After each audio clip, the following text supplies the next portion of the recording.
to Assembly News Now. This is multimedia editor Jennifer Pierce, and here's what's happening with product assembly on December 2nd. Isuzu is building a new assembly plant in South Carolina. A vibratory bowl feeds handles for circuit breakers. AI teaches robots how to build things out of Legos. And for our top story, a slew of new Cobots hits the market. And finally, McLaren gets a state-of-the-art simulator. These Assembly News Now stories after a brief message from our sponsor, Motion Index Drives, a leading manufacturer of rotary, linear, and multi-axis precision indexing devices.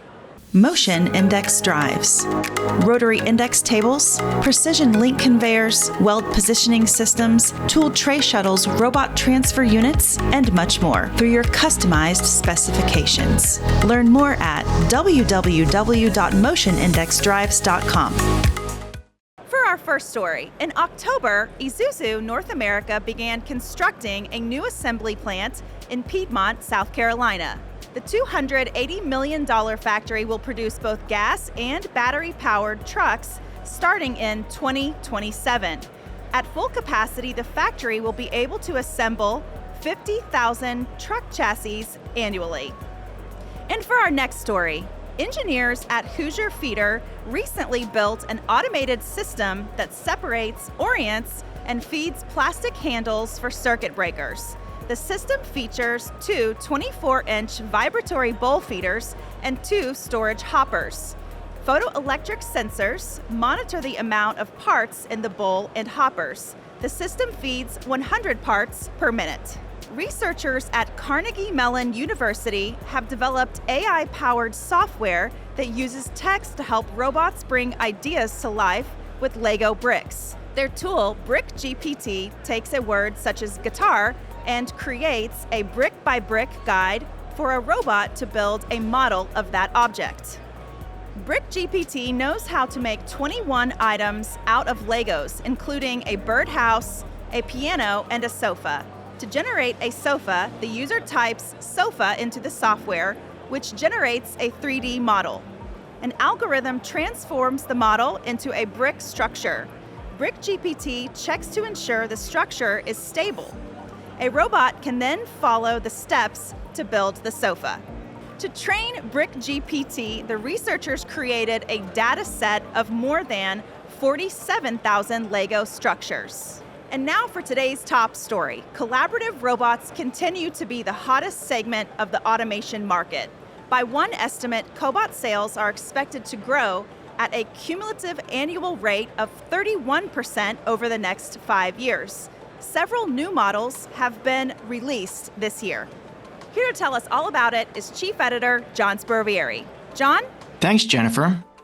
Cobot pioneer Universal Robots introduced the UR8 Long at the FabTech show in Chicago in September. With a slim profile and a reach of 1,750 millimeters, the Cobot is designed for complex welding applications, bin picking, and multi-point inspections of large assemblies.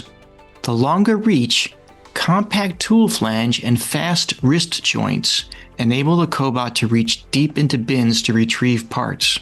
With Motion Plus software, the robot can integrate with linear axes, trunnions, and turntables.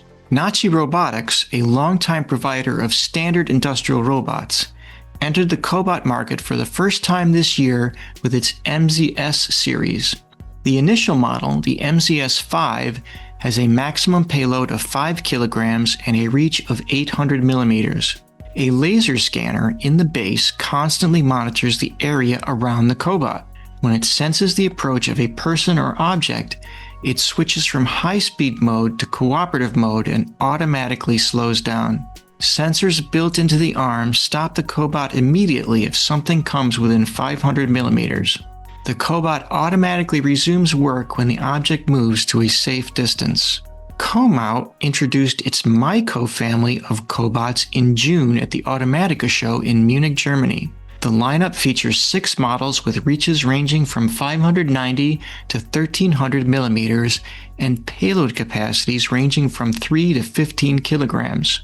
The robots are designed for welding, assembly, and packaging applications. Their lightweight design facilitates relocation and redeployment. IP66 protection ensures that the cobots can operate reliably in the most demanding conditions. In March, startup Mantis Robotics introduced its first product, the MR1 Cobot. Built-in sensors provide a 360-degree safety bubble around the cobot. Real-time adaptive motion planning ensures the safety of people working next to the robot. When no one is nearby, the cobot can move as fast as 10 meters per second. By combining artificial intelligence with a cloud-based digital twin and intuitive offline programming tools, Mantis enables manufacturers to deploy the cobot quickly. Back to you, Jennifer.